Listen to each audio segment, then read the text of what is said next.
Hi guys, welcome back to Ladies in Red. Soph and Meg are back with another episode. It's Euros Vision. I'm going to stick at Euros Vision. Meg, we're predicting obviously tomorrow's game, or trying to approach it and preview it. But I don't know about you, the closer it's getting, the more sick I'm feeling. The nerves are creeping up on me now. Well, I'm really excited. I'm so excited. I presume probably tomorrow the nerves will kick in. But I'm really excited for it. And like having this game on first is like a nice little build up. So if you see me watching over there, you'll see Sophie looking pretty much the same way. We've got the Italy-Spain game on. So if you're watching the Italy-Spain game as well, we're going to be just discussing a couple of those two teams. And good evening, everybody. I hope everyone is well. Good evening indeed. Good evening to James. Good evening to Jimbo. Good evening to Gaz. Good evening to Lawbreaker. Big up to everyone. Tashrif. Thank you so much for everyone tuning in. Big up to Ryan as well. A lot of people come to the glasses. Thank you guys. I don't wear them very often. I've got them on tonight. But yeah, Meg, obviously we've got Italy and Spain in the background whilst we're doing this little preview. Out of the two, your honest opinion and getting the chat as well, guys, obviously for England fans, but who would you rather play, obviously, if we get to the final? Would it be Spain or Italy you'd prefer? I think I would prefer to play Spain after the way that everything's been. I think Italy are so passionate. And I think they've done so well in this tournament. I think coming in, nobody really spoke too much about them. I think once their team was announced, that there was a small conversation about Italy and how far they'd get, but nobody really had them down as odds-on winners. A lot of talk about obviously the Spanish national team coming into this and about Ramos not being in there and no Real Madrid players. There was a lot of discussion about who they had picked. Mm-hmm. And I think for who they picked, they've actually done really well. To get where they've got to now. But I would prefer to play Spain.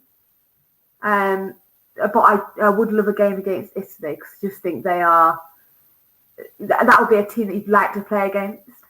Yeah, I agree. I think Italy have looked the strongest team in the tournament. I think the most consistent team. Defensively look solid, and obviously going forwards as well. They've scored a few goals, so I think Italy would be the one to fear the most. Spain have kind of grew into the competition, I think. Obviously, we were laughing at Morata and whatnot, and Simon and the mistakes they've made, but as a team, I feel like they've kind of grown into it. Yeah, I think for this game, is flag going to go? He's going around the keeper here. It's got the flag. Surely that's offside. Offside to me. It's the post.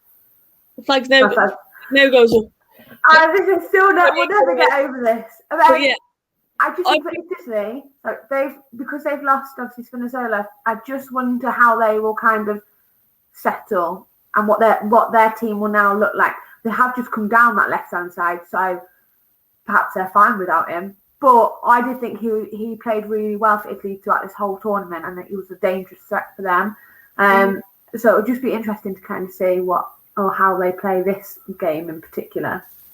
Lawbreaker said definitely Spain. I think we have a better chance. I think with the way that we are defensive, as Safegate and what people like to say, how disciplined we are defensively. There's a lot of bodies. I think Spain have proven against a low block team, if you want to call us that, they've struggled. So I think if we stay compact, we could definitely cause problems for Spain. And obviously we know we could be on the counter attack as well. So I would prefer to play Spain. They just don't scare me as much. But like I said, they have grown into the competition. No, there's no easy game, is there? There's no easy game. No, especially this tournament with everything that's happened. Exactly. You can't let anybody off. Obviously any of these four teams can win it because one of them is. But this game, I think it's too close to call. I think I think this one will be. I think the predictions on the telly were like a 1-0, and I think Ferdinand got it to go down to penalties. So I don't think it'll be a huge gap in this game. And with the England and Denmark, you can't. I'm feeling confident about it, but I also, because of what we've seen, you can't write Denmark off. It's not an easy game. Exactly, no easy game. Ryan said headmistress. Someone else said professor earlier as well. Not any intelligence to me, honestly. It doesn't add it. Andy said if you manage to play Spain, then there'll be another clean sheet. I do think that defensively we are very strong. Spain are on the attack just now. And do you know what I love about the fact that we've been so good defensively? Going into this tournament, everyone spoke about our attack, about all of our options going forward. We're blessed with pace up front as well. We've got players like Kane and Dominic Calvert-Lewin that give us a target man option. There's, players can interlink. They can play across the front three. It was all about us going forward. And yet we've not conceded a goal. We've been so strong defensively. Luke Shaw in particular, I think, no bias being laid in there. No bias.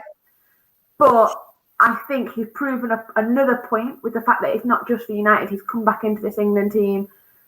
And Pickford, I think, has been magnificent. And so for all the hype going forward, and, defenders don't get the credit and they don't get the hype, I believe, they have so deserved it because they've been incredible as a back five, as well, including the goalkeeper. Even when we played 5 at the back or 3 at the back, just really, really good for them. We deserve a lot of credit, not to concede a goal at this point. Like, it's incredible. I mean, look at we played Germany. Like, you wouldn't expect us to get a clean sheet against Germany. We've done it, and like you said, Southgate in particular deserves a lot of credit for that. And even Twisted had a really good birthday weekend. Thank you for asking. Really enjoyed it. I'm 29 now, which is scary. So obviously, the big one next, 29. So Soph and I will give it away. Soph and I will have our big 3-0s next year. I'm dreading it. We'll go for a party. Life starts at 30. I'm hearing it's all down there. Something like that. Doug, thank you so much. Go and make sure you subscribe over to Doug Out. Getting some great views lately, by the way, Doug. The hard work is paying off. Deserve that. And I did have a lovely birthday. Thank you so much. And for the little Harry Potter gift as well. You know how nerdy I am, and I loved it. Even to all of the villa, I hope you're doing well too. Thank you for the happy birthday wishes as well. Ghastly Dogs, the hoodies. The hoodies in different colours are available. Link is in the description. There's a bucket hat here as well, which obviously I've got. Oh, and a nice little mug as well, coincidentally. No, honestly, just check it out, guys, and let me know what you think. Like I said, there's no pressure for anybody to buy anything, but if you could just have a look at what's on offer and let me know what you think, I'd appreciate that. Sophisticated, I like it. I like it sophisticated. I'll take that. Something like that, isn't it? Yeah, something like that. Something like that. Looking at England, Meg, obviously you're watching the likes of Spain and Italy play. I thought against Ukraine, we were superb. Quick at the blocks, getting an early goal really helped us. Harry Kane firing, Luke Shaw, like you've already mentioned, incredible. We should be feeling confident going up against Denmark. And I'm sitting here thinking I'm scared and I feel a bit sick. But when you take the emotion out of it, on paper, you look at the teams, we should be beating Denmark, shouldn't we? Yeah, I think you can never plan for going 10 men, 1 man down and going down to 10. And I hope that game something like that doesn't happen in our game. That's obviously never going to be in the game plan. But I hope, just for England's sake, that we can see this one through fully. If it stays 11 versus 11 on paper, and the quality of players that we have got and the way that we have played, especially in that Ukrainian game with the goals, but going back to Germany and even the Scottish game where we didn't even win, but that hype around that particular game and the passion around that particular game and managing it. So again, clean sheet. Yes, we didn't create going forward, but just to hold your nerve. And we're back at Wembley as well. I feel you've got to go into this game being confident. You can't write England off just with what we've done this tournament so far. On paper, England go through. On paper, but we all know football isn't a magic sport in that sense, and especially in tournament, we've seen it already. There's been a lot of upsets. We cannot go into that complacent. What I will say though, I don't know if you watch them, Meg, but I look forward to the little videos from England that they're putting on Twitter and stuff and social media. And it's like a behind the scenes, and you're seeing what they're doing on a day to day. I watched the recovery one the other day. That was the best one that I'd seen. I think that the team looks closely knit. Southgate obviously has got a good balance there. They seem to be having a time of their life. Like, I know, it looks so much fun. A happy camp. It looks so fun. Yeah. And I think that's a unicorn. I think that's what we've missed in previous, golden generations of England. I think Ferdinand has openly spoke about the fact that, he didn't want to be with Frank Lampard or Steven Gerrard because of the teams they played for. And you look at this team, and we'll pick out Declan Rice and Mason Mount in particular because they are best friends, but yet they play for different clubs. And you look at Mings and Connor Cody again, both Midlands teams, but they seem to be close in the camp. I just feel like this is what England have missed, this kind of bond as a full team, and this squad in particular. Everyone speaks so highly of each other. You can hear them laughing. There's obviously jokes. They're working hard. You can see that. But yeah, it's just nice. I feel like they're supportive of each other. And it's nice to see. I actually love the England content. I've loved it. I love the video said, have you seen the video of the England players diving in the pool with the inflatable sharks? I have. Saka, bless him, he's just a kid, isn't he? When you look at Saka, like, he is just a kid, bless him. But like I said, they're having a time of life, and I think a happy camp is always great to see. If they win, I should get a day trip to Alton Towers. This is so, that Alton Towers is so close to not so close, but like right by me. So I'll be there. I'll be with them. There, the camera. Yeah. James said, I've been impressed with Luke Shaw. Jordan Pickford has already won the Golden Glove in the Euros. I'm just saying. Pickford, he had that one little shaking moment, didn't he, when he lost his head a little bit. But other than that, he has been solid, like you say. His distribution has been good as well on the whole. Been really commanding from the back. Yeah. Defensively, we look so assured, and I'm hoping that touchwood continues tomorrow as well. But Denmark have got better as the tournament's gone on, as Matt said there, and it will be tough, but I'm optimistic. I feel like that. I'm not underestimating Denmark. I'm not being complacent, but I'm just saying if we turn up, I do feel like we will beat them. Meg, all United fans had their eyes on Jadon Sancho the other day. Let's be honest, we all had our eyes on him. He had that one little nifty bit of footwork, didn't he? Nice little bit to link up. Were you impressed with what you saw from him?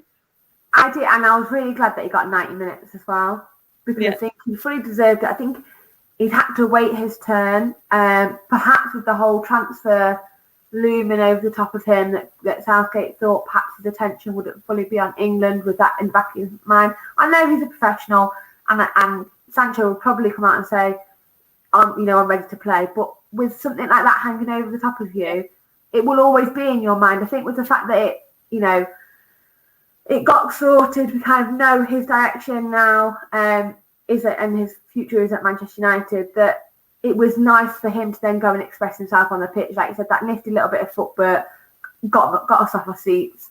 And I think he was solid out there. Yeah. He got the score sheet, but I think he had a really good game. He could have had a little turn, didn't he, in the shot in either side of the keeper. It's in, unfortunately, straight to the keeper. But we created chances. England going forward, I thought looked thrilling the other day. Like I said, Luke Shaw, we've already mentioned it. But I had a few people laughing, and you probably remember it. On Ladies in Red, I said, is he the best left back in the world right now? And I said, for me, on current form, he is. I'm not saying he is the best left back overall, but on current form, I can't see any left backs outperforming Luke Shaw. And I stand by that, Meg. I stand by that, and I'm saying it proud and loud. Luke Shaw, for me, is the best left back in the world right now on current form. 100%. He worked tirelessly on that left-hand side. He's creative, he's defensively solid. And what more do you want from your modern-day fullback that's assisting in goals? Linked up with Harry Maguire, obviously, as well, which is lovely to see for Manchester United fans. That brought a smile to all of our faces, that United connection being taken into the national team. And like I said, he's part of that solid defensive four that we will obviously talk about in a minute, that have done so well. Yeah. And he's part of that clean sheet club. And you can't, as much as you can, you think, especially particularly with England right now, where yes, we've put 4 past Ukraine, but in terms of actually scoring goals, we haven't gone out and hit hundreds. Do you know what I mean? We had a couple of 1-0s in the group stages. That was it. 2-0 against Germany. So to keep a clean sheet is so important if you're not going to score more than 1 or 2, because as soon as they get 1 goal in, you open that door, they can go for it. Muller chance against Germany, that went in. We all said it. The momentum, it would have swung in Germany's favour. If that Muller chance went in, we can't just rely on that 1 goal. For me, attack is our best form of defence. Going forward is so good. I don't like to see us sit back and try and see it out. So get it in the last few minutes, obviously, if you're hanging on, I understand it. But that's why a lot of people are against Southgate, or Southgate as they call it. But like you say, Meg, it deserves a lot of credit, because we haven't conceded a single goal. We've looked so resolute and assured at the back. Everyone knows their jobs. Yeah. Walker have come in and played at right centre back. Trippier's come in and played left back, but everybody's known their jobs. And Southgate, to be fair for him, he took it 1 game at a time, hasn't he? It's kind of judging on the opposition, and so far it's paid off for him, mate. Yeah, I mean, if you go online, there's 1,000 England managers ready and waiting for when Southgate leaves. But he stuck to his guns, and he has pulled out some odd lineups that nobody predicted. But we are in the semi-final of the Euros, having not conceded a goal. Yeah. And, after those group stages, I think we had a terrific game against Germany, but then the whole performance against Ukraine was so good. So we are growing, as have Denmark, but we are growing throughout this tournament as well. I love this comment. If it's an England versus Italy final, the battle of coming home versus it's coming home. Love that. Hopefully it's home. Good evening, Daniel. I hope you're doing well. I never have any worries about Shaw in defence, whereas I do with Chilwell. He goes so far forward quite a few times just to get back quick enough. Luke Shaw is rapid as well. I think that's something that he's kind of, because I don't know if it's because of his body shape. Obviously, a lot of people say that he's fat. He's obviously not fat. He's very, very fit. But a lot of people kind of don't rate him as fast as he is. Like, he is actually rapid. A few people actually said he's one of the fastest players in the team. Like, I think it's quite surprising, Luke Shaw. When he gets going, he is rapid. And I think a lot of times, positionally, that makes him a bit better. We always say about Kyle Walker, he's probably not the best defensively, but his pace gets him out of trouble so many times, doesn't it, Meg? Yeah. That back four complement each other really well. The two full-backs, I think Shaw particularly has pushed on a little bit further and can get crosses into the box. But it's well balanced because, like I said, Shaw can come back quickly, as can Walker. So if one goes and one stays, it's not too long until they're a back four again. So I like what I'm seeing with the defence at the moment. And Lawbreak said, I can't recall Shaw. Anyone causing Shaw too many problems, sorry. He seems to stroll through games now. I guess it comes with the game time and being trusted and the confidence that he's obviously got as well from the run of games and the way that he's been playing. As I said, I actually like Spain. Soph and Meg. Spain, to be fair, have started this game pretty well, but Italy have got a set piece now. And obviously always a risk with Chiellini, Bonucci. It's a little dinking. Oof. Keeper's got it. Simon's claimed it.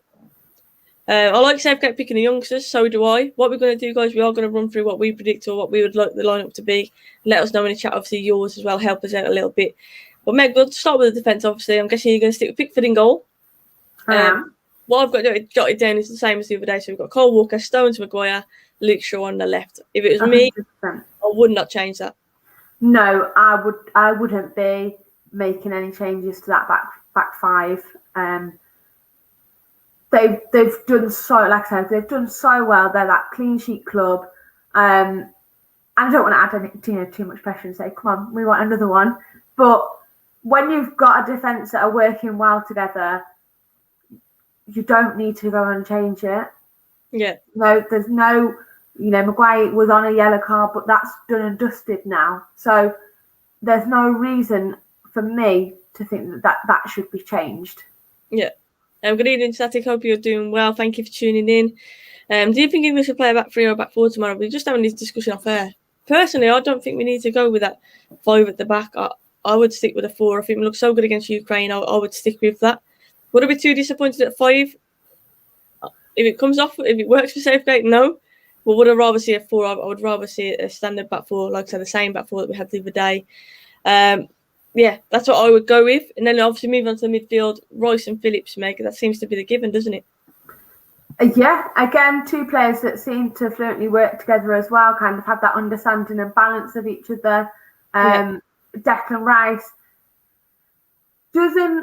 I don't think he gets the credit that sometimes he deserves, and I see a lot of it, and I think this is going to come down to the fact that West Ham have said no, and he's not for sale unless he put 100 million in.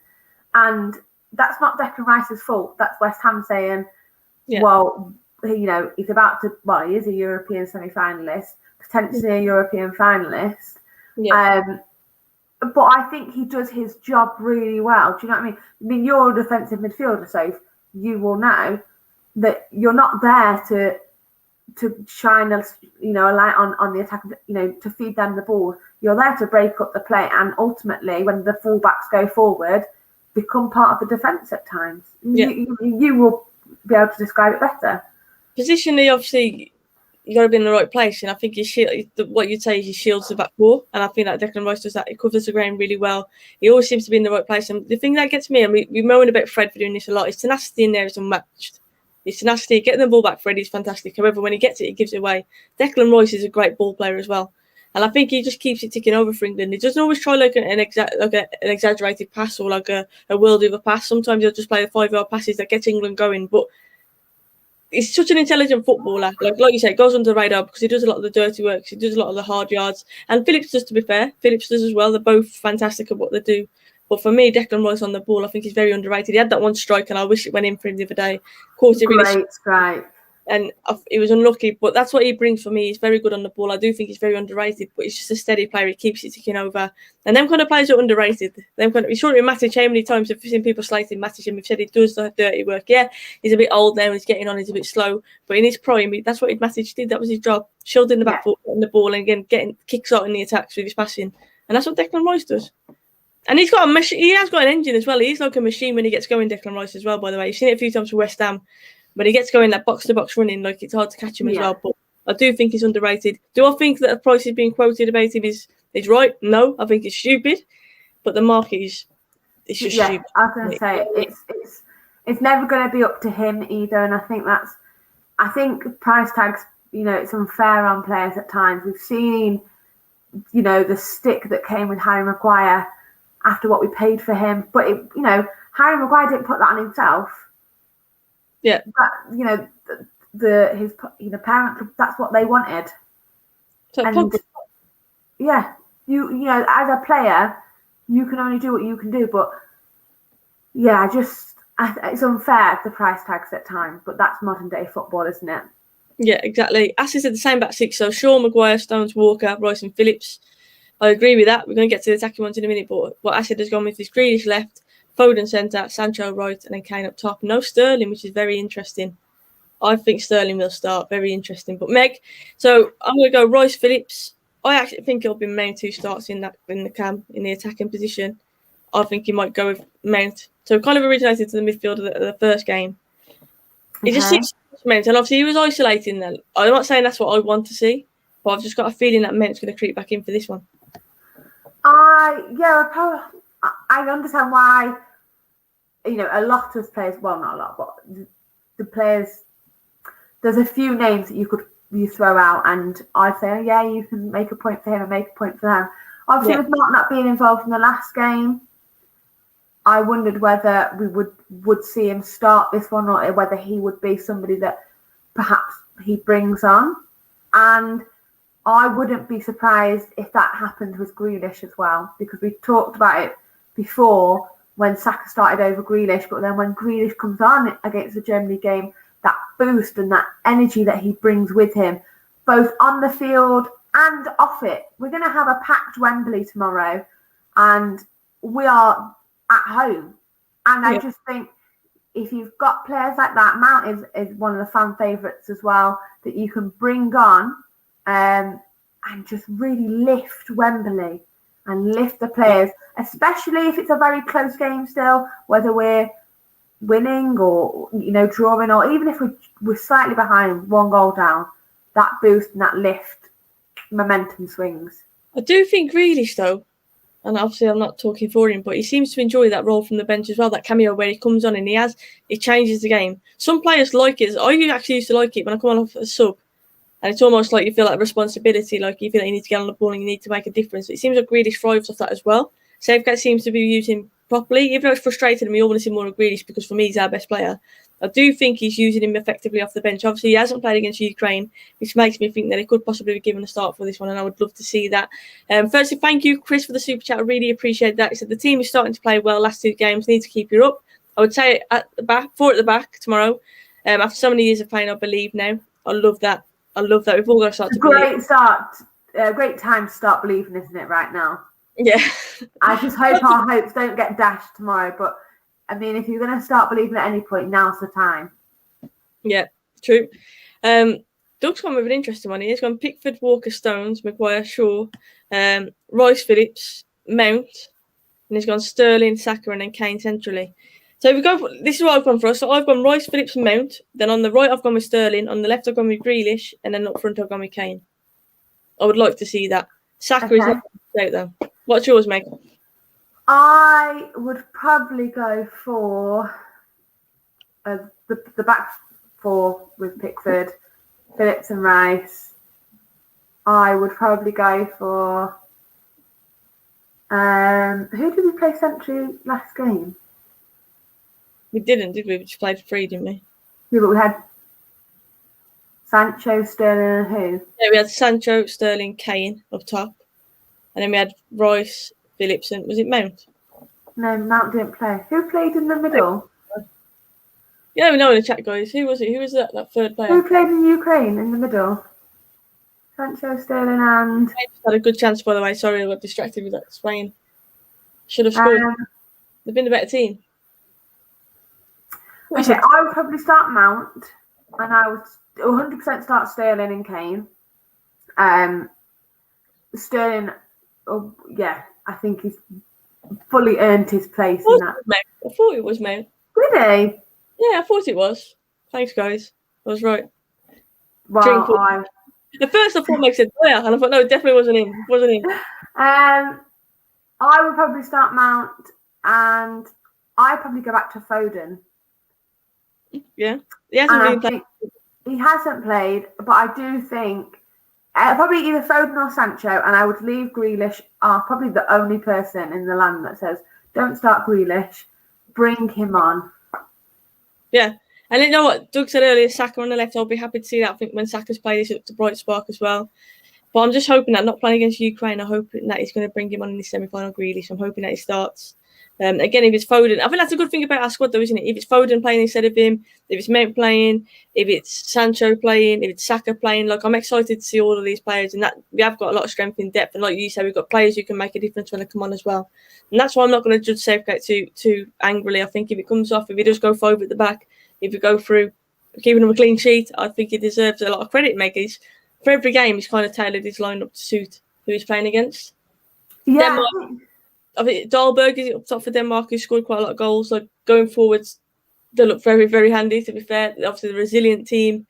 We know they've got the emotion on the side after what happened to Eriksen as well. A lot of momentum with them. Like we've got to be up for it. They're going to fight for every single ball, and I do think, Meg, that midfield's going to be an interesting area. It will be. I think midfield is always one of those places where you've kind of got to gain control. Yeah. Because it has such an effect on the game. Yeah. You know, a lot of the ball through that central part, particularly. And whoever wins that and then gets on top of the possession a little bit can create with the ball. Yeah, but I just think with that with Phillips in there as well, particularly in that central, he's got that bite, hasn't he? Yeah. Someone who will go and get the ball back. He's been outstanding, to be honest with you. Chris, thank you so much for that contribution. Really do appreciate your support. He's gone with Pickford, Walker, Stones, Maguire, Shaw, Rice, Mount, Foden, more attacking, Grealish, Sancho, and Kane. And that's a very attacking lineup. I would like to see that. I just feel that for me, it'll be a switch. I think Foden will come out to that, and I do think that Phillips will be in there. So that I do think Southgate, that's his trust. That's his partnership. He trusts them, doesn't he, Rice and Phillips? Likes of Henderson, obviously, can bring on as well. You know what? I've got to be honest. I was happy for Henderson to score the other day as well. Obviously, I'm not a big Henderson fan, as you all know. I've said it many times before. And when he took that penalty off Calvert-Lewin, I was fuming with him. But I am glad that he got his goal. Like for me, it was so nice to see. It was, and you know, it's not just in a friendly, is it? It was, you know, it's part of this European run that we're having in the cup. So, yeah, it's nice to see, and with Maguire as well getting a goal. It's nice to see players popping up with, you know, their kind of contribution. Maguire has been quality. I've seen a few people on Twitter saying, "Oh, Mings didn't do anything wrong. He needs to start instead of Maguire now that he's back fit." No, he didn't do anything wrong, but you can't deny that Maguire has been absolutely outstanding, and he's fully deserved being put back into the lineup by Southgate. Yeah. Yeah, sometimes it's not about the fact that he's not done anything wrong, but Maguire brings that leadership. One of the senior players in England, and I just think that, you know, he brings the experience with him that perhaps Mings is lacking a little bit of, and unfairly, obviously, because the only way to get experience is to play. And when his time comes, and like the fact that, you know, Maguire was injured and Mings picks up these kind of games, then he will keep going and getting better and perhaps stake a claim in starting. But sometimes you've just got to, accept the fact that Maguire all round is better. Acid made me laugh. Acid, I'm not saying I was happy. I said it was not. It was nice to see. That was what I said. That it was nice to see. I was happy for Kenny Maguire getting a goals. Hendo, no. You're told to fully celebrate. Did you see Lee Judges, by the way, on Don Robbie not celebrating Harry Kane's goal? That made me laugh. When it's England, like, I do celebrate. I'll be honest, I'll celebrate no matter who scores. It's England. How many times we sat on this channel, more so dedicated to Manchester United than any other team? Obviously, we do speak about other teams, but the fact that we've both sat here and said, I can't wait for the Euros because there are players, talented players, playing for other domestic teams that we don't get to celebrate week in, week out. And there's some special players in this England squad. And it's nice the fact that you can celebrate for them. Particularly, like we spoke about Phil Foden and the talent that he is. And how excited it is, and nice it is that we can watch him and actually celebrate with him and enjoy the fact that he's playing well rather than think, oh God, Foden's really turning it on at the moment. But no, it's nice. Your country, do you know what I mean? They're representing your country. I think you have to take that out of it. Don't get me wrong, if Maguire scores, I celebrate a lot more than I would do as if Henderson scored. Of course, because Maguire is our captain and I was buzzing for him. But you still got to appreciate it's England who have scored, it's your country. Do you know what I mean? But I do get the rivalry and stuff like that. Like I say, there's that underlying feeling for me that if a Liverpool player scores, I'm obviously buzzing that we scored. But if Maguire scores, I'm going a lot more. It would be very interesting to see. These people who say I'm not celebrating because, for instance, he plays for Tottenham and I support Arsenal. But if Harry Kane scored the winning goal in the 89th minute on Sunday, and we go on and win this cup, how could you not celebrate? Exactly. I don't get it. I love Villa. I think you're spot on them. Mings was always going to be dropped, but I was delighted with his performances. Shame he doesn't do that for Villa. No, Mings looked solid. He really did. And like I say, I'm not knocking his performances. I think he was great, but I think it was always going to be Maguire and Stones with that lineup, that starting lineup, that partnership. And to be fair, since they've been playing, they've been fantastic, and you can't deny that. But Mings did play well. I'm not denying that. I think Conter as well at Villa is very good centre back. By the way, I want to add that in there as well.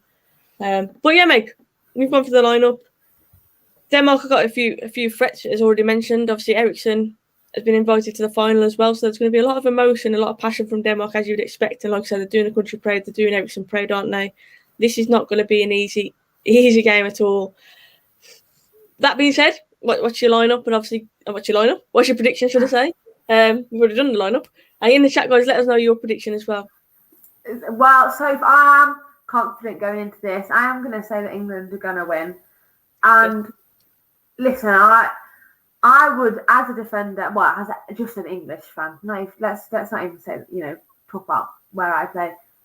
But I would love a clean sheet again. I think it's so special that at the moment we're going through this cup with having clean sheets. I think 2-0.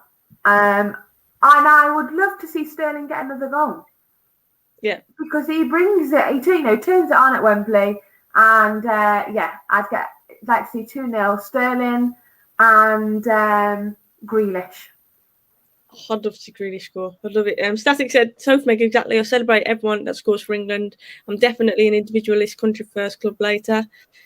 You know what? I'd always say, I asked this question, would I rather see England win like the Euros or United win the Champions League? I would probably gut instinct would always be Champions League. However, England haven't won since we've been alive. So that enters your mind then, doesn't it? And I think when you literally midway through, in the semi-final of this tournament, and someone said, "Oh, do you want Manchester United to win the Champions League next year, or do you want England to win the tournament?" We're two games away. Yeah, we're 2 games away, so it's difficult to kind of not say England right now. But with England's record, obviously we have had a lot of success at United. We've been sporting over the years, but England we've never experienced England winning anything. Yeah, and we have experienced Manchester United winning something. But I'm still first. It's mad. I'm still club first. However, the concept of England, like say we were from another country, you'd probably stick with club over country, but because it's England and we've never experienced it. Yeah. That enters the frame, and that like I say both. That's my answer. I'm sitting on the fence. I'm going to say both. Conrad, hello to you. I am still a teacher. Yes, I am. Mings is a very good backup defender, definitely. Like I say, he's played well. This is really interesting because comments coming in about the whole club versus country now. Yeah. And it is interesting to kind of see what everyone would prefer. There's not a right or wrong answer, is there? It's like purely down to like your circumstance. I think. I don't think it is a good question. I will read some of the votes as well. We're going to 7-0 there. I would love to see that. Put a bet on that as well. Someone says 2-1 to England. Matt's gone 2-1. Static's gone for 2-0. 1-0 to Denmark. I hope that's not true, but yeah, I think it's going to be a tight game either way. I don't think a 7-0 is going to happen. James said 2-1. Do not underestimate Denmark. Should be a close game. Completely agree. Doug's gone 2-1. 3-1 there from Lawbreaker. Do not underestimate. I completely agree. For Scotland, I got behind Andy Robertson when he plays for Liverpool. Obviously, I'll give him stick. Of course, exactly. That's the way that it should be. England to win the Euros. I've already seen United win the Champions League twice. Champions League over the Euros, definitely. DJ Snowson's coming home. I hope it is. Italy just on the attack. He's overrunning. So why didn't I pass that there? And he's gone with a 3-1. A 1-0 there. A 2-1 to England. And Twissy said England cannot lose. Come on, England, please. Even talking about it now, I'm starting to feel a bit sick. Like I am getting a bit nervous for it. My prediction, I'm going to say 2-1 to England. I do think that clean sheet record is going to slip. However, I don't mind. I do think we're going to edge through. And like I've already mentioned, I don't think we can underestimate them. I'm just hoping we've got enough quality going forwards. But like the Foden or Grealish or even Sancho coming off the bench to change it a little bit, I just feel like going forwards we're going to be a bit too much for them. Yeah. But I think it's going to be a very nervy game tomorrow. I really do. And there's going to be 1 goal in it. I'm just hoping it's to us. So I'm going to say 2-1 to England. That's my prediction. As if said, relax. It's hard, especially watching this one and seeing like obviously it's still 0-0. This is going to be this time tomorrow. This is going to be us, and it is nerve-wracking. But 2-1 England. After that, Meg, we've got to start to believe. If we get through to the final, we've finally got to start to believe. But honestly, if we get through to the final, I'd love. Well, if we ever win it, and I hope we do. But what happens to this country if we win? I mean, from the celebrations that we've seen, it's going to become a bank holiday, surely. From the celebrations that we've seen so far, I just wonder what would happen on that Sunday night by the time the game is finished. Yeah. What's going to happen? I hope we're going to be smiling like we are now. I hope we're still going to be smiling. Spain are the better team right now. I completely agree. Spain are the better team. Italy haven't really turned up yet. We are not 7 minutes from half time. If it goes in at 0-0, Italy I think will be the happier team because you know they're going to come out second half. But yeah, so far it's on a knife edge 0-0. Spain are the better team though, definitely. Tomorrow is the day that Rashley comes off the bench and causes mayhem. I would love to see that. He's due. I was going to say to you, we've done like a whole stream and we've not even mentioned Rashford. It just shows the depth that we've got in that squad, though. Like at the minute, you have to be honest and say he doesn't deserve to be anywhere near that starting lineup. However, off the bench, he can definitely make things happen. He's due a performance. That's what I'm going to say. He's due a performance. And how nice would it be tomorrow to do it for England? It'd just be fantastic, wouldn't it? But yeah, Meg, we've both gone for a win. Hopefully this time tomorrow we'll be smiling because we're already 3-0 up. That would be nice, wouldn't it? The intense one, definitely. Guys, keep your eye out, obviously, for any more content from us. We would definitely be providing more. But until next time, honestly, make sure you go and follow Meg on all her socials. Meg, if you could give a little shout out, let people know where they can find you. You can find me at Megan Can with an _. Real Ladies in Red at Real Ladies in Red for the Ladies in Red Twitter page. That's completely confused everyone, so you probably have to go back and listen to that again. But yeah, either page, and then on here as normal with this one, with this little wonderful human being here. Bless you. Guys, I want to say a big thank you to everyone who sent me birthday messages. Obviously, it's really hard for me to reply to all of them, but I had loads, and I want to thank you all so much. I really do appreciate it. I'm trying to work my way back for them to say thank you. So thank you to everyone, and obviously if we continue to support. If you are new, please hit that support button as well. Let's get us up to that 20k. We're over 15 now. We're over that hurdle. Let's get to the next one. But yeah, guys, fingers crossed. Obviously, we will be tweeting out tomorrow before the game and whatnot as well. Fingers crossed it's a good one. But until then, stay positive, keep smiling. If you miss your comments, just drop a comment on the video. Me and Meg always check it. Thank you, Doug. You just snuck a little super chat in at the end. Thank you so much for that, Doug. He said, what's your drink choice for tomorrow, ladies? It'd be champagne if we win. Oh, if we win. What have we got? Well, we've got pretty much everything in at the moment. We'll have to see how it's going, Doug. Might have to have something very strong by the end of the game. I'm a bit old now, so it might probably be like a cup of tea, Doug, if I'm honest. I'm not going to lie. I'm a bit old now. No, I'm a joke. If we win, like Meg said, it's going to be celebrations. Definitely celebrating tomorrow if we win. Maybe a bit of Prosecco. I had some over my birthday. Maybe a bit of Prosecco. Oh, crack the bottle open, Soph. Right. Chin, everybody. Definitely. Guys, thank you so much, Doug. Thank you for the super chat. Thank you, Chris, as well, for the super chats. But yeah, we'll be back. And obviously, till we are back, keep checking our content. Check on Meg's Twitter, check on my Twitter, check on Official Ladies in Red. If you haven't already, check out the merchandise as well. Link is in description. Like I say, no pressure to buy anything, but just go and have a look and let me know what you think. I'd appreciate that. But yeah, guys, take care, look after yourselves, and we'll see you soon.